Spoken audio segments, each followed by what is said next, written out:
और जोर से दबा पहलवान, बहुत दर्द हो रहा है। नमस्ते दीदी। अरे आनंद, तुझे चिंगारी दीदी की याद कैसे आ गई? बस यहाँ से गुजर रहा था तो सोचा आपका आशीर्वाद दीदी चलूँ। आशीर्वाद दीजिए। खुश रहे खुश रहे। बहुत जल्दी तेरे घर में किलकारी गूंजे और बधाई देने मैं ही आऊँगी मैं। और बता कैसा है तू?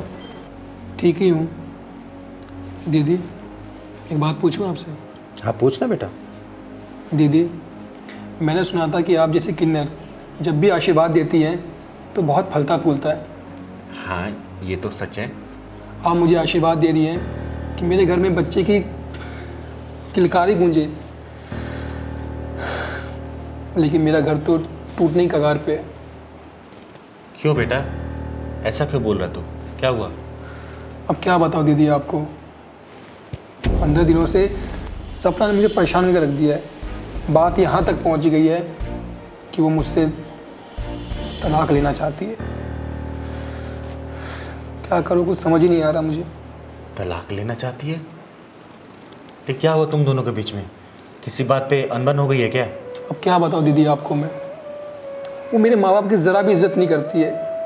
मैं चाहता हूँ कि पूरे परिवार को समेट के चलूँ, एक साथ चलूँ मैं, लेकिन वही नहीं समझती है कुछ भी बात। मेरे माँ बाप की बेइज्जती करती रहती है। अब क्या करूँ, कुछ समझ ही नहीं आ रहा मुझे, आप बताओ। अच्छा, मामला तो गंभीर है आनंद। चल मैं तेरे घर चलती हूँ, मैं सुलझाती हूँ तेरा मामला। चल चल ना, चल पहलवान।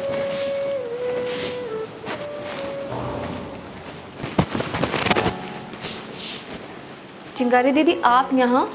हाँ मैं, लेकिन तू कहाँ जाने की तैयारी कर रही है? दीदी मैं वो छोड़, बैठ जरा, मुझे तुझसे कुछ बात करनी है। बैठ।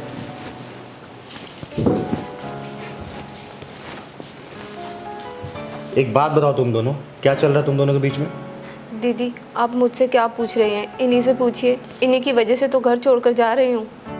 मैं इससे जो पूछना था पूछ चुकी हूँ, मैं अब तेरे मुंह से सुनना चाहती हूँ। पूरी बात बता मुझे। ठीक है दीदी, एक बात बताओ, रिश्तेदार किसके घर नहीं आते?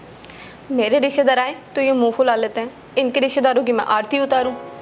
रिश्तेदार होते हैं, चाहे इनके हों या मेरे। रिश्तेदार नहीं, माता पिता हैं वो मेरे, ठीक है? और उनकी इज्जत तुम्हें करनी पड़ेगी। मेरे भी तो माँ बाप हैं, मुझे कौन सा अनाथ आश्रम से उठा के लेके आए थे वो? बस बस बस बस, तुम दोनों का रिश्ता बचाने के लिए यहाँ पे आई हूँ मैं, और तुम दोनों मेरे सामने भेट रहे हो। अरे तुम दोनों को याद भी है, जब तुम दोनों की शादी हुई थी तो मैं ही बधाई देने आई थी। मैंने तेरा कन्यादान किया था और आशीर्वाद भी दिया है कि जब तुम लोग 2 से 3 हो जाओगे तो मैं आऊंगी आशीर्वाद देने उस बच्चे को, और तुम दोनों मेरे ही पेट पे लात मारना चाहते हो। दीदी आपके पेट पे लात? मैं कुछ समझी नहीं। मैं बताती हूँ कैसे पेट पे लात मारने वाली बात होगी। जब तुम लोग 2 से 3 होगे, तीसरा होगा ना, जब तीसरा होगा तो मैं बधाई देने आऊंगी, और बधाई में तुम लोग मुझे शगुन भी दोगे, पैसा दोगे, कपड़ा दोगे, मिठाइयाँ दोगे ना। और जब तुम तीसरा नहीं करोगे तो मेरे पेट पे लात मारने वाली बात हुई कि नहीं हुई? हुई ना? देख देख, हंस रही है ना, कितनी प्यारी लग रही है तू हंसते हुए ना। मैं भी यही चाहती हूँ कि तुम दोनों ऐसे हंसते खेलते रहो। एक बात बताओ, तुम दोनों अगर मान लो मार्केट में गए अंगूर खरीदने के लिए, ठेली पे अंगूर बिक रहा है, एक जगह अंगूर का गुच्छा रखा हुआ है और दूसरी जगह वो खुले अंगूर है, सिंगल वाले, तुम कौन सा खरीदोगे पहले बताओ? दीदी मैं वो गुच्छे वाला लूँगी। क्यों? क्योंकि एक तो वो फ्रेश है और हेल्दी भी, और वो साथ देखने में बहुत अच्छा लगता है।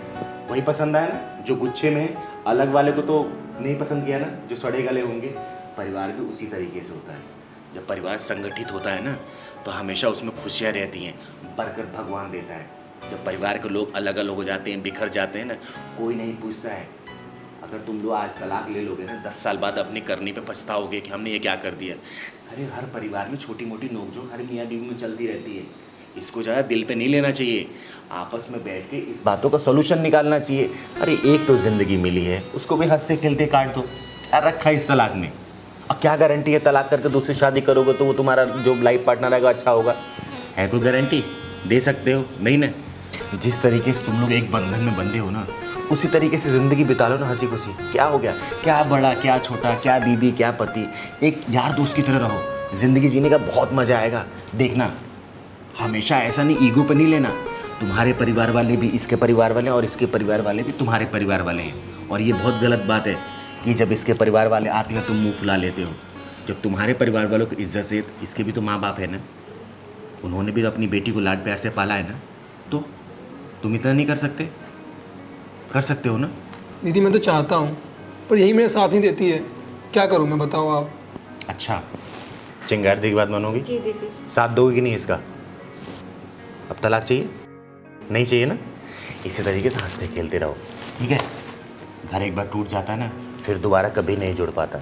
दूरियां अगर हो गए रिश्ते में ना, तो नज़दीकियाँ कभी भी नहीं हो सकती, ठीक है? ये तलाक की चीज़ें छोड़ो, चलो इधर आ, तुम जल्दी हट। दोनों एक दूसरे को सॉरी बोलो पहले, जल्दी। माफ कर दो आनंद। मुझे माफ़ कर दो, मेरे से भी बहुत गलतियाँ हुई हैं। अब तुम देखना, हम अपने रिश्ते को एक नई शुरुआत देंगे। दीदी आपका भी बहुत बहुत शुक्रिया, आपने हमारे रिश्ते को बचा लिया। ये हुई ना बात, इसी तरीके से तुम दोनों साथ में रहो। और हाँ, जल्दी 2 से 3 होको, ताकि मैं बधाई गीत अपने पूरी मंडली के साथ देने आऊँगी, ठीक है? सच में दीदी, आप जिस भी घर में जाते हो ना, खुशियाँ फैला देते हो। सही बात। दीदी, यू आर ग्रेट। हमेशा खुश रहो, ठीक है? सदा सुहागन रहो। चल पहलवान। अच्छा दीदी, चाय तो पी लो।